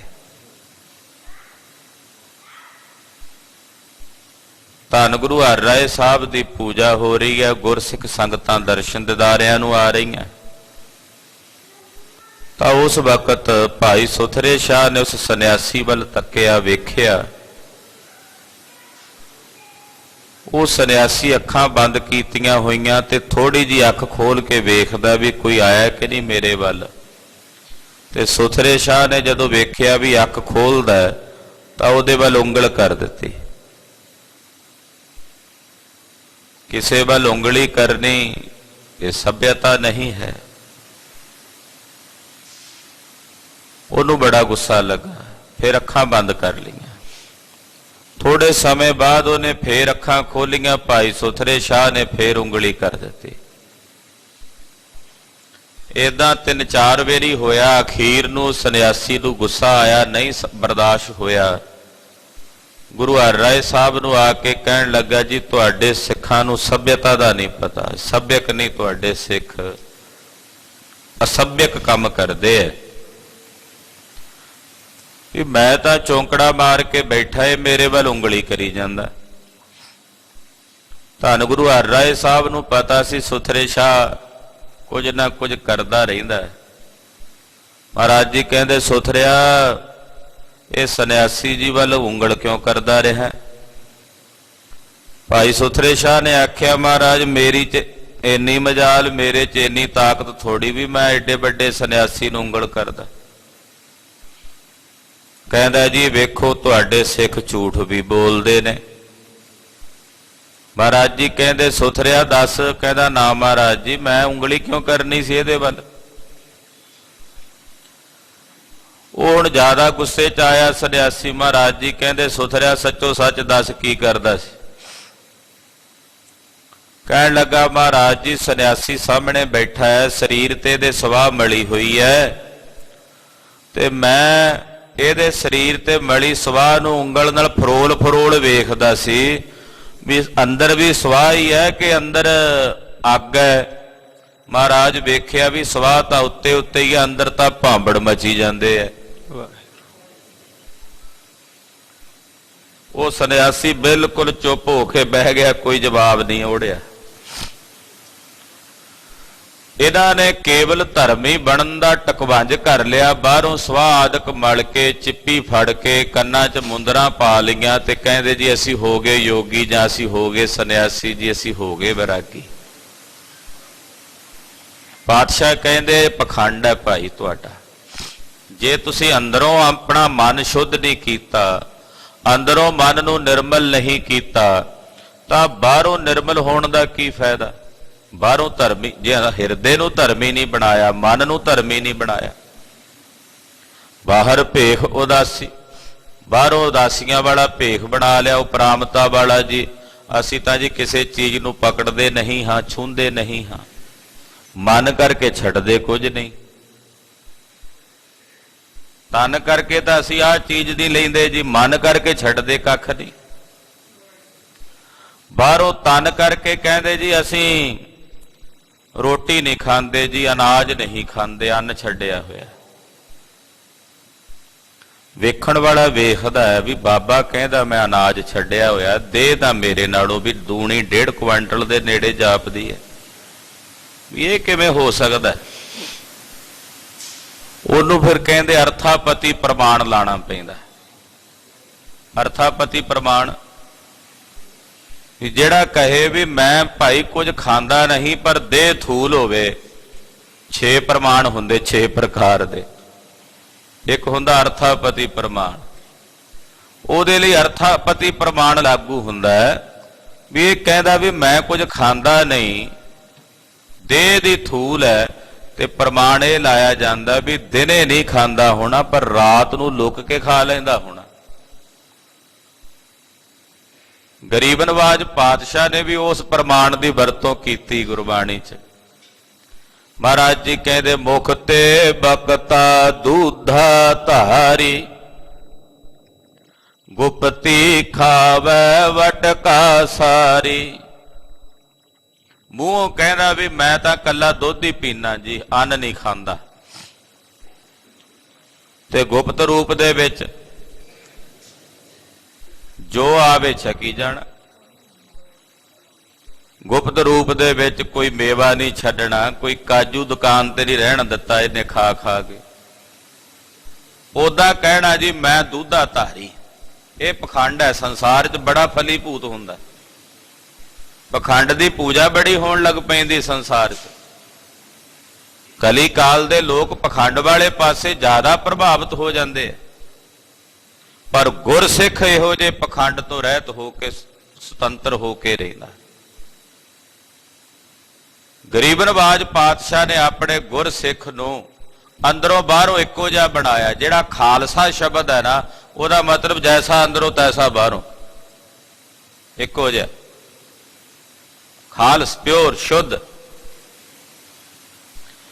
ਪਾਤਸ਼ਾਹ ਇੱਥੇ ਕਹਿੰਦੇ ਭਾਈ ਬਾਹਰੋਂ ਤੁਸੀਂ ਉਦਾਸੀਆਂ ਦਾ। ਹਾਂ, ਇੱਕ ਗੱਲ ਇਹ ਵੀ ਹੈ, ਕਈ ਸਿੱਖ ਹੋਣ ਦਾ ਵੀ ਭੇਖ ਕਰੀ ਜਾਣ, ਬਾਹਰੋਂ ਭੇਖ ਸਿੱਖੀ ਦਾ, ਅੰਦਰੋਂ ਬਿਰਤੀਆਂ ਕਿਹੋ ਜੀਆਂ ਨੇ।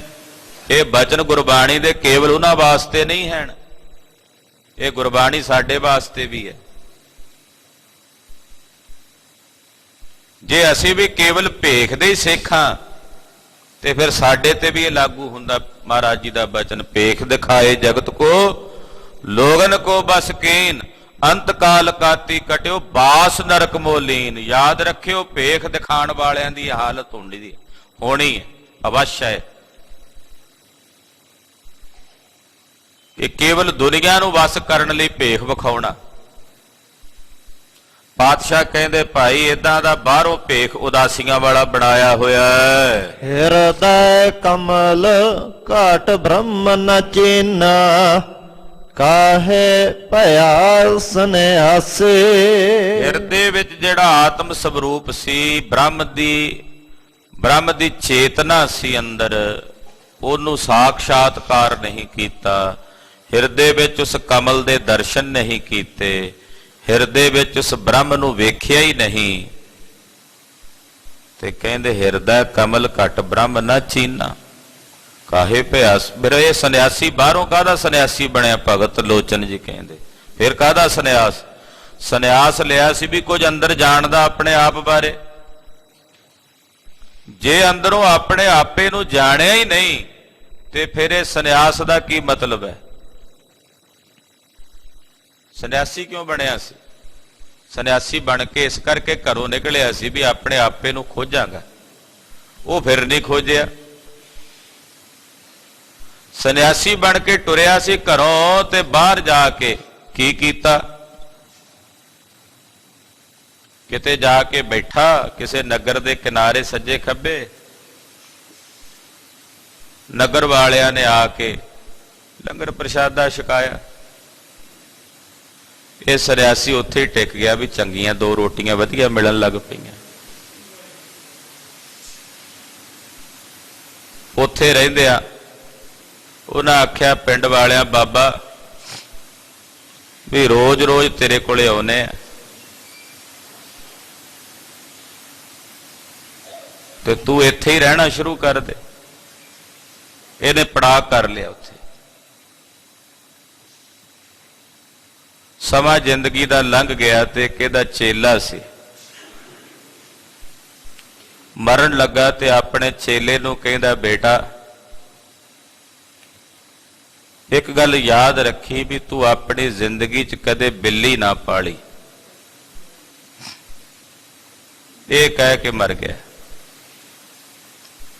ਚੇਲਾ ਪਰੇਸ਼ਾਨ, ਇਹਦੇ 'ਚ ਕਿਹੜਾ ਬ੍ਰਹਮ ਗਿਆਨ ਸੀ ਵੀ ਬਾਬਾ ਮੈਨੂੰ ਜਾਂਦਾ ਜਾਂਦਾ ਇਹ ਉਪਦੇਸ਼ ਦੇ ਗਿਆ ਵੀ ਬਿੱਲੀ ਨਾ ਪਾਲੀ। ਚਿੰਤਾ ਵਿੱਚ ਰਿਹਾ ਕਰੇ, ਮਨ 'ਚ ਸੋਚੀ ਜਾਇਆ ਕਰੇ। ਇੱਕ ਦਿਨ ਇਹਦਾ ਜਿਹੜਾ ਬਾਬਾ ਮਰਿਆ ਸੀ ਉਹਦਾ ਮਿੱਤਰ ਆ ਗਿਆ ਪੁਰਾਣਾ, ਜਿਹੜਾ ਉਹਨੂੰ ਬਚਪਨ ਤੋਂ ਜਾਣਦਾ ਸੀ। ਉਹ ਆਇਆ ਤੇ ਕਹਿਣ ਲੱਗਾ ਵੀ ਮੈਂ ਬੜਾ ਫਿਕਰਮੰਦ ਹਾਂ ਵੀ ਤੂੰ ਮੇਰੇ ਉਸਤਾਦ ਦਾ ਗੁਰ ਭਾਈ ਹੈ। ਮਰਨ ਵੇਲੇ ਉਹ ਮੈਨੂੰ ਕਹਿ ਗਿਆ ਵੀ ਤੂੰ ਬਿੱਲੀ ਨਾ ਪਾਲੀ, ਵੀ ਇਹਦੇ 'ਚ ਕੀ ਬ੍ਰਹਮ ਗਿਆਨ ਹੈ ਜਿਹੜੀ ਇਹ ਗੱਲ ਕਹਿ ਗਿਆ। ਉਹ ਕਹਿੰਦਾ ਗੱਲ ਏਦਾਂ ਵੀ ਜਦੋਂ ਤੇਰਾ ਬਾਬਾ ਇੱਥੇ ਆਇਆ ਸੀ ਨਾ ਤੇ ਉਹਦੇ ਕੋਲ ਦੋ ਲੰਗੋਟ ਸੀ, ਸੰਨਿਆਸੀ ਸੀ, ਤੇ ਛੋਟੀ ਜੀ ਉਹਨੇ ਇੱਥੇ ਝੁੱਗੀ ਬਣਾਈ ਤੇ ਝੁੱਗੀ 'ਚ ਚੂਹੇ ਰਹਿੰਦੇ ਸੀ। ਉਹ ਇੱਕ ਅੱਧਾ ਲੰਗੋਟ ਉਹਦਾ ਉਹ ਵੀ ਕੁਤਰ ਗਏ। ਬੜਾ ਪਰੇਸ਼ਾਨ ਹੋਇਆ ਤੇ ਪਿੰਡ ਵਾਲਿਆਂ ਨੂੰ ਕਹਿੰਦਾ ਵੀ ਇੱਥੇ ਚੂਹੇ ਬੜੇ ਤੰਗ ਕਰਦੇ ਆ। ਪਿੰਡ ਵਾਲਿਆਂ ਨੇ ਇੱਕ ਬਿੱਲੀ ਦੇ ਦਿੱਤੀ। ਬਿੱਲੀ ਨੇ ਚੂਹਿਆਂ ਦੀ ਸਮੱਸਿਆ ਤੇ ਹੱਲ ਕਰ ਦਿੱਤੀ। ਹੁਣ ਉਹ ਸਾਧ ਆਪ ਪਿੰਡ ਦੇ ਲੋਕਾਂ ਦੀ ਰੋਟੀ ਤੇ ਰਹਿੰਦਾ ਸੀ, ਬਿੱਲੀ ਨੂੰ ਦੁੱਧ ਕਿੱਥੋਂ ਪਿਆਵੇ? ਪਿੰਡ ਵਾਲੇ ਦੁੱਧ ਦੇ ਜਾਇਆ ਕਰਨ ਬਿੱਲੀ ਵਾਸਤੇ। ਤੇ ਫਿਰ ਉਹ ਕਹਿੰਦੇ ਬਾਬਾ ਇਦਾਂ ਕਰਦੇ ਆ ਵੀ ਤੈਨੂੰ ਇੱਕ ਗਾਂ ਨਾ ਦੇ ਜੀਏ, ਨਾਲੇ ਆਪ ਛਕ ਲਿਆ ਕਰੀ ਨਾਲੇ ਬਿੱਲੀ ਨੂੰ ਛਕਾ ਲਿਆ ਕਰੀ। ਕਹਿੰਦੇ ਬਿੱਲੀ ਤੋਂ ਬਾਅਦ ਉਹ ਗਾਂ ਦੇ ਗਏ। ਕਹਿੰਦੇ ਹੁਣ ਗਾਂ ਨੂੰ ਪੱਠੇ ਪਾਉਣੇ ਪੈਂਦੇ ਸੀ। ਕਹਿੰਦੇ ਮੈਂ ਸੱਜੇ ਖੱਬਿਓਂ ਘਾਹ ਪੱਠਾ ਲਿਆਉਣਾ ਕਰਨਾ। ਉਹਨਾਂ ਆਖਿਆ ਬਾਬਾ ਤੈਨੂੰ ਆ ਕਿੱਲਾ ਕੁ ਜ਼ਮੀਨ ਦੇ ਦਿੰਨੇ ਆ, ਇਹਦੇ 'ਚ ਪੱਠੇ ਬੀਜ ਲਿਆ ਕਰ ਤੇ ਨਾਲੇ ਗਾਂ ਨੂੰ ਘਾਹ ਪੱਠਾ ਪਾ ਲਿਆ, ਨਾਲੇ ਦੁੱਧ ਚੋ ਲਿਆ। ਕਹਿੰਦੇ ਇਹ ਕਰਨਾ ਸ਼ੁਰੂ ਕੀਤਾ ਤੇ ਮੁੜ ਕੇ ਕਹਿੰਦੇ ਮੈਂ ਆਖਿਆ ਨਗਰ ਵਾਲਿਆਂ ਨੂੰ ਵੀ ਮੈਨੂੰ ਤਾਂ ਰੱਬ ਰੱਬ ਕਰਨ ਦਾ ਟਾਈਮ ਹੀ ਨਹੀਂ ਲੱਗਦਾ ਵੀ ਸਾਰਾ ਦਿਨ ਕਦੇ ਬਿੱਲੀ ਨੂੰ ਸਾਂਭ, ਕਦੇ ਗਾਂ ਨੂੰ ਸਾਂਭ, ਕਦੇ ਘਾਹ ਪੱਠਾ ਬੀਜ ਵੱਢ। ਉਹ ਕਹਿੰਦੇ ਸਾਡੇ ਪਿੰਡ ਦੇ ਵਿੱਚ ਇੱਕ ਔਰਤ ਹੈ, ਵਿਧਵਾ ਹੈ, ਉਹਨੂੰ ਇੱਥੇ ਛੱਡ ਜਾਂਦੇ ਆ, ਕੰਮਕਾਰ ਕਰਨ ਨੂੰ ਹਿੰਮਤੀ ਹੈ, ਉਹ ਕਰ ਲਿਆ ਕਰੇਗੀ। ਕਹਿੰਦੇ ਔਰਤ ਨੂੰ ਛੱਡ ਗਏ। ਉਹ ਇੱਥੇ ਆ ਕੇ ਕਹਿੰਦੇ ਕੰਮਕਾਰ ਤਾਂ ਹੋਣ ਲੱਗ ਪਿਆ, ਮੈਨੂੰ ਵੀ ਸਮਾਂ ਮਿਲਣ ਲੱਗ ਪਿਆ। ਕੁਝ ਸਮੇਂ ਬਾਅਦ ਕਹਿੰਦੇ ਨਗਰ ਵਾਲੇ ਕਹਿੰਦੇ ਬਾਬਾ ਵੀ ਇਦਾਂ ਕਰ ਵੀ ਇੱਥੇ ਔਰਤ ਛੱਡੀ ਹੈ ਤੇਰੇ ਕੋਲੇ ਤੇ ਯੋਗ ਨਹੀਂ, ਜਾਂ ਤਾਂ ਇਹਦੇ ਨਾਲ ਸ਼ਾਦੀ ਕਰਾ ਲੈ ਜਾਂ ਫਿਰ ਇਹਨੂੰ ਭੇਜ ਦੇ ਵਾਪਸ। ਕਹਿੰਦੇ ਮੈਨੂੰ ਸ਼ਾਦੀ ਕਰਾਣੀ ਪੈਗੀ, ਮੁੜ ਕੇ ਬੱਚੇ ਫੁੱਟ ਸੰਤਾਨ। ਕਹਿੰਦਾ ਸਾਰੀ ਜ਼ਿੰਦਗੀ ਓਂ ਹੀ ਲੰਘ ਗਈ। ਸੰਨਿਆਸ ਜਿਸ ਕਰਕੇ ਲਿਆ ਸੀ ਉਹ ਮਿਲਿਆ ਹੀ ਨਹੀਂ। ਕਹਿੰਦੇ ਇਸ ਕਰਕੇ ਕਹਿੰਦੇ ਵੀ ਸਾਰਾ ਛਾਪਾ ਜਿਹੜਾ ਪਿਆ ਸੀ ਉਹ ਪਿਆ ਸੀ ਬਿੱਲੀ ਪਾਲਣ ਕਰਕੇ, ਤਾਂ ਤੈਨੂੰ ਮਰਦਾ ਮਰਦਾ ਕਹਿ ਗਿਆ ਵੀ ਬੇਟਾ ਬਿੱਲੀ ਮਤ ਪਾਲਣਾ, ਬਿੱਲੀ ਨਾ ਪਾਲੀ। ਇਹ ਹੈ ਤਾਂ ਭਵੇ ਵਿਅੰਗ, ਪਰ ਹੁੰਦਾ ਇਹੀ ਕੁਝ ਹੈ। ਸੰਨਿਆਸੀ ਬਣ ਕੇ ਗਿਆ, ਲੋਕਾਂ ਨੂੰ ਯੋਗ ਕਰਾਉਣਾ ਸ਼ੁਰੂ ਕਰ ਦਿੱਤਾ। ਆ ਕਰੋ ਜੀ ਕਪਾਲ ਭਾਤੀ, ਆ ਕਰੋ ਜੀ ਲੋਮ ਗਲੋਮ, ਵੱਡੇ ਵੱਡੇ ਪੰਡਾਲ ਲੈ ਕੇ ਲੋਕਾਂ ਕੋਲੋਂ ਪੈਸੇ ਲੈ ਕੇ ਉਹ ਯੋਗ ਸਿਖਾਉਣਾ ਸ਼ੁਰੂ ਕੀਤਾ। ਮੁੜ ਕੇ ਦੇਸ਼ ਦਾ ਉਹ ਸੰਨਿਆਸੀ ਬੜਾ ਵੱਡਾ ਕਾਰੋਬਾਰੀ ਬਣ ਗਿਆ। ਸੰਨਿਆਸ ਕਿਸ ਲਈ ਸੀ? ਆਤਮਕ ਆਨੰਦ ਲਈ ਸੀ ਨਾ। ਉਹ ਕਿੱਥੇ ਗਿਆ ਭਾਈ? ਸੋ ਕਹਿਣ ਤੋਂ ਭਾਵ ਇਹ ਇੱਕ ਸੰਨਿਆਸੀ ਦੀ ਬਾਤ ਨਹੀਂ, ਐਸੇ ਕਿਤਨੇ ਹੀ ਸੰਨਿਆਸੀ ਰੁੜ ਗਏ ਵੀ ਜਿਸ ਲਈ ਸੰਨਿਆਸ ਲਿਆ ਸੀ ਉਸ ਲਈ ਤਾਂ ਕੁਝ ਹੋਇਆ ਹੀ ਨਹੀਂ, ਆਤਮਿਕ ਗਿਆਨ ਵਾਸਤੇ ਤਾਂ ਕੋਈ ਗੱਲ ਬਣੀ ਨਹੀਂ। ਫਿਰ ਪਾਤਸ਼ਾਹ ਇਹੋ ਜਿਹੇ ਸੰਨਿਆਸੀਆਂ ਨੂੰ ਕਹਿ ਰਹੇ ਨੇ ਵੀ ਤੂੰ ਕਾਹਦਾ ਸੰਨਿਆਸੀ ਹੋਇਆ ਬਈ? ਜੇ ਤੂੰ ਆਪਣੇ ਹਿਰਦੇ 'ਚ ਆਪਣੇ ਬ੍ਰਹਮ ਦਾ ਸਾਖਸ਼ਾਤਕਾਰ ਹੀ ਨਹੀਂ ਕਰ ਸਕਿਆ, ਆਪਣੇ ਆਤਮਿਕ ਆਨੰਦ ਤੇ ਖੇੜੇ ਨੂੰ ਹੀ ਪ੍ਰਾਪਤ ਨਹੀਂ ਕਰ ਸਕਿਆ, ਤੇ ਫਿਰ ਤੂੰ ਕਾਹਦਾ ਸੰਨਿਆਸੀ? ਹਾਂਜੀ। ਭਰਮੇ ਭੂਲੇ ਰੇ ਜੈ ਚੰਦਾ। ਇਹ ਜੈ ਚੰਦ, ਉਹਦਾ ਨਾਂ ਸੀ ਜੈ ਚੰਦ, ਜਿਹਨੂੰ ਭਗਤ ਤਰਲੋਚਨ ਜੀ ਉਪਦੇਸ਼ ਦੇ ਰਹੇ ਨੇ। ਤੂੰ ਭਰਮ 'ਚ ਭੁੱਲਿਆ ਫਿਰਦਾ। ਨਹੇ ਨਹੇ ਚਿਨਿਆ ਪਰਮਾਨੰਦਾ। ਉਸ ਪਰਮਾਨੰਦ ਵਾਹਿਗੁਰੂ ਪਰਮੇਸ਼ਰ ਦੇ ਸਰੂਪ ਨੂੰ ਨਹੀਂ ਚੀਨਿਆ, ਪਰਮਾਨੰਦ ਸਰੂਪ ਪਰਮੇਸ਼ਰ ਨੂੰ ਨਹੀਂ ਜਾਣਿਆ। ਰਹਾਉ ਘਰ ਘਰ ਖਾਇਆ ਪਿੰਡ ਵਧਾਇਆ ਖਿੰਥਾ ਮੁੰਦਾ ਮਾਇਆ। ਘਰ ਘਰ ਖਾ ਕੇ ਲੋਕਾਂ ਦੇ ਕੋਲੋਂ ਆਪਣਾ ਇਹ ਪਿੰਡ ਸਰੀਰ ਵਧਾਇਆ, ਗਲ ਵਿੱਚ ਖਿੰਥਾ ਝੋਲੀ ਪਾ ਲਈ, ਕੰਨਾਂ 'ਚ ਮੁੰਦਰਾਂ ਪਾ ਲਈਆਂ। ਓਮ ਮਸਾਨ ਕੇ ਭਸਮ ਲਗਾਏ ਗੁਰ ਬਿਨ ਤਤ ਨਾ ਪਾਇਆ। ਤੇ ਸ਼ਮਸ਼ਾਨ ਭੂਮੀ ਦੀ ਸਵਾਹ ਲਿਆ ਕੇ ਸਰੀਰ ਤੇ ਮੜ ਲਈ, ਇਹ ਦੱਸਣ ਲਈ ਕਿ ਮੈਂ ਮੁਰਦੇ ਵਾਂਗੂ ਸ਼ਾਂਤ ਹੋ ਗਿਆ। ਜਿਵੇਂ ਮੁਰਦਾ ਸਵਾਹ ਹੋ ਜਾਂਦਾ ਹੈ, ਇਉਂ ਮੁਰਦੇ ਵਾਂਗੂ ਸਵਾਹ ਹੋ ਗਿਆ, ਸ਼ਾਂਤ ਹੋ ਗਿਆ। ਪਰ ਉਹ ਗੱਲ ਹੋਈ ਨਹੀਂ। ਸ਼ਮਸ਼ਾਨ ਭੂਮੀ ਦੀ ਸਵਾਹ ਸਰੀਰ ਤੇ ਮਲ ਕੇ ਮਹਾਰਾਜ ਜੀ ਕਹਿੰਦੇ ਤੂੰ ਫਿਰਦਾ ਰਹਿ, ਪਰ ਯਾਦ ਰੱਖੀ ਗੁਰੂ ਤੋਂ ਬਿਨਾ ਆਤਮ ਤਤ ਦੀ ਪ੍ਰਾਪਤੀ ਨਹੀਂ ਹੁੰਦੀ। ਭਗਤ ਤਰਲੋਚਨ ਜੀ ਕਹਿੰਦੇ ਗੁਰ ਬਿਨ ਤਤ ਨਾ ਪਾਇਆ, ਗੁਰੂ ਬਿਨਾ ਆਤਮ ਤਤ ਦਾ ਸਵਰੂਪ ਪ੍ਰਾਪਤ ਨਹੀਂ ਹੁੰਦਾ। ਕਾਏ ਜਪ ਹੋ ਰੇ ਕਾਏ ਤਪ ਹੋ ਰੇ ਕਾਏ ਬਿਲੋਵ ਹੋ ਪਾਣੀ। ਇਹ ਭਾਈ ਕਾਹਨੂੰ ਤੁਸੀਂ ਉਲਝੇਵਿਆਂ 'ਚ ਉਲਝੇ ਹੋਏ? ਕਾਏ ਜਪ ਹੋ ਰੇ, ਪਖੰਡ ਕਰਕੇ ਕਾਹਦਾ ਜਾਪ ਕਰਦੇ ਹੋ? ਪਖੰਡ ਕਰਕੇ ਕਾਹਦਾ ਤਾਪ ਕਰਦੇ ਹੋ? ਇਹ ਤਾਂ ਤੁਸੀਂ ਪਾਣੀ 'ਚ ਮਧਾਣੀ ਪਾਈ ਹੋਈ ਹੈ, ਜਿਹਦੇ 'ਚੋਂ ਕੱਖ ਨਹੀਂ ਲੱਭਣਾ। ਜਿਹੜਾ ਵੀ ਕਰਮ ਤੁਸੀਂ ਪਖੰਡ ਕਰਕੇ ਕਰੋਗੇ, ਚਾਹੇ ਉਹ ਜਪ ਹੈ ਚਾਹੇ ਉਹ ਤਪ ਹੈ, ਮਹਾਰਾਜ ਭਗਤ ਤਰਲੋਚਨ ਜੀ ਕਹਿੰਦੇ ਇਹ ਤੁਸੀਂ ਪਾਣੀ 'ਚ ਮਧਾਣੀ ਪਾਈ ਹੈ, ਜਿਹਦੇ 'ਚ ਤੁਹਾਨੂੰ ਤਤ ਨਹੀਂ ਲੱਭਣਾ। ਲੱਖ 84 ਜਿਨ ਉਪਾਏ ਸੋ ਸਿਮਰੋ ਨਿਰਬਾਣੀ। 84 ਲੱਖ ਜੂਨੀਆਂ ਜਿਸ ਵਾਹਿਗੁਰੂ ਨੇ ਵਿਧਾਤੇ ਨੇ, ਪਰਮੇਸ਼ਰ ਨੇ ਪੈਦਾ ਕੀਤੀਆਂ ਨੇ।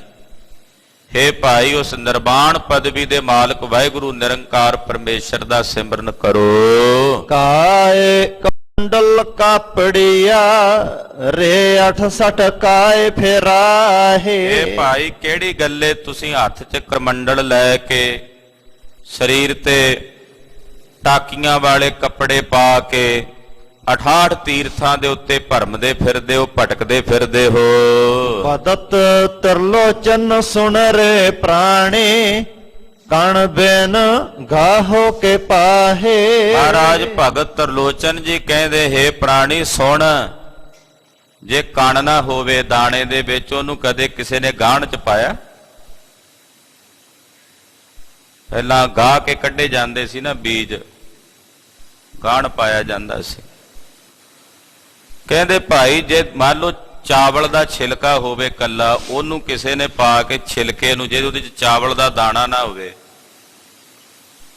ਉਹਨੂੰ ਕਿਸੇ ਨੇ ਗਾਹਣ ਚ ਪਾਇਆ ਵੀ ਇਹਦੇ ਵਿੱਚੋਂ ਅੱਜ ਕੱਲ੍ਹ ਜਿਵੇਂ ਸੈਲਰ ਹੁੰਦੇ ਆ ਵੀ ਚੱਕੀਆਂ ਹੁੰਦੀਆਂ ਨੇ ਜਿਹਦੇ ਵਿੱਚੋਂ ਉਹ ਚਾਵਲ ਦਾ ਦਾਣਾ ਕੱਢਿਆ ਜਾਂਦਾ, ਵੀ ਕੱਲਾ ਤੁਖ ਪਾ ਕੇ ਉਹਦੇ ਚੋਂ ਦਾਣਾ ਨਾ ਹੋਵੇ ਤੇ ਵਿੱਚੋਂ ਕੁਝ ਨਿਕਲਦਾ ਹਾਸਲ ਹੁੰਦਾ, ਫਾਕੀ ਰਹਿ ਜਾਂਦੀ ਹੈ ਨਾ ਕੱਲੀ।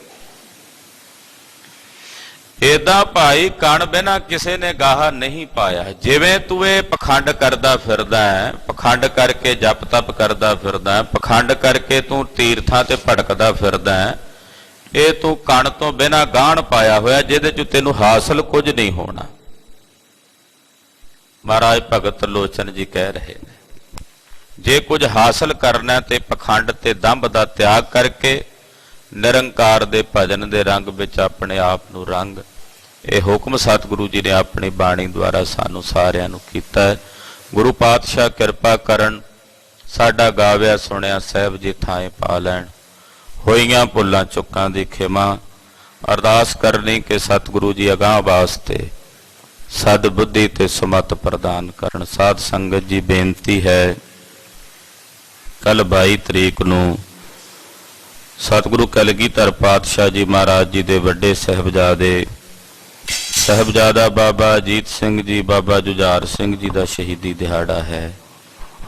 ਭਾਈ ਸਾਹਿਬ ਭਾਈ ਮੋਹਕਮ ਸਿੰਘ ਜੀ, ਭਾਈ ਹਿੰਮਤ ਸਿੰਘ ਜੀ, ਭਾਈ ਸਾਹਿਬ ਸਿੰਘ ਜੀ ਦਾ ਸ਼ਹੀਦੀ ਦਿਹਾੜਾ ਹੈ। ਭਾਈ ਸਾਹਿਬ ਭਾਈ ਆਲਮ ਸਿੰਘ ਜੀ ਦਾ ਸ਼ਹੀਦੀ ਦਿਹਾੜਾ ਹੈ। ਭਾਈ ਲਾਲ ਸਿੰਘ ਜੀ ਦਾ, ਭਾਈ ਕੋਠਾ ਸਿੰਘ ਜੀ ਦਾ। ਚਮਕੌਰ ਦੀ ਗੜ੍ਹੀ ਦੇ ਸਮੂਹ ਸ਼ਹੀਦਾਂ ਦਾ ਦਿਨ ਹੈ। ਕੱਲ 10 ਤੋਂ 11 ਵਜੇ ਤੱਕ ਗੁਰਦੁਆਰਾ ਸ੍ਰੀ ਦੁੱਖ ਨਿਵਾਰਨ ਸਾਹਿਬ ਦੀਵਾਨ ਹਾਲ ਵਿੱਚ ਸੰਗਤੀ ਰੂਪ ਵਿੱਚ ਜਪਜੀ ਸਾਹਿਬ ਦੇ ਪਾਠ ਤੇ ਚੌਪਈ ਸਾਹਿਬ ਦੇ ਪਾਠਾਂ ਦੀ ਹਾਜ਼ਰੀ ਹੋਵੇਗੀ। ਸੰਗਤਾਂ ਨੂੰ ਬੇਨਤੀ ਹੈ ਕਿ ਕੱਲ 10 ਤੋਂ 11 ਵਜੇ ਤੱਕ ਦੀਵਾਨ ਹਾਲ ਵਿੱਚ ਹਾਜ਼ਰੀਆਂ ਭਰ ਕੇ ਸਾਹਿਬਜ਼ਾਦਿਆਂ ਨੂੰ, ਸ਼ਹੀਦਾਂ ਨੂੰ ਆਪਣੀ ਸ਼ਰਧਾ, ਆਪਣਾ ਅਕੀਦਾ ਭੇਟ ਕਰੀਏ ਔਰ ਸ਼ਹੀਦਾਂ ਦੀਆਂ ਖੁਸ਼ੀਆਂ ਦੇ ਪਾਤਰ ਬਣੀਏ। ਵਾਹਿਗੁਰੂ ਵਾਹਿਗੁਰੂ ਵਾਹਿਗੁਰੂ ਵਾਹਿਗੁਰੂ।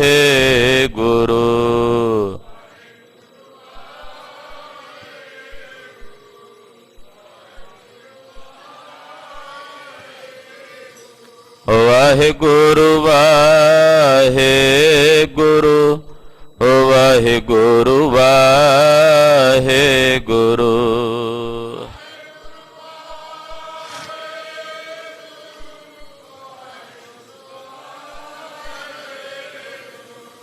ਵਾਹਿਗੁਰੂ ਵਾਹਿਗੁਰੂ ਵਾਹਿਗੁਰੂ ਵਾਹਿਗੁਰੂ।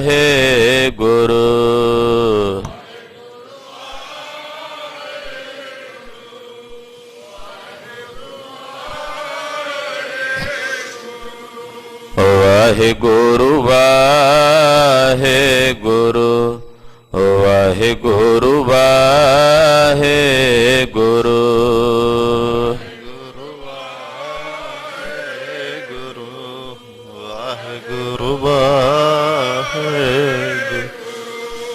ਵਾਹਿਗੁਰੂ ਜੀ ਕਾ ਖਾਲਸਾ, ਵਾਹਿਗੁਰੂ ਜੀ ਕੀ ਫਤਿਹ।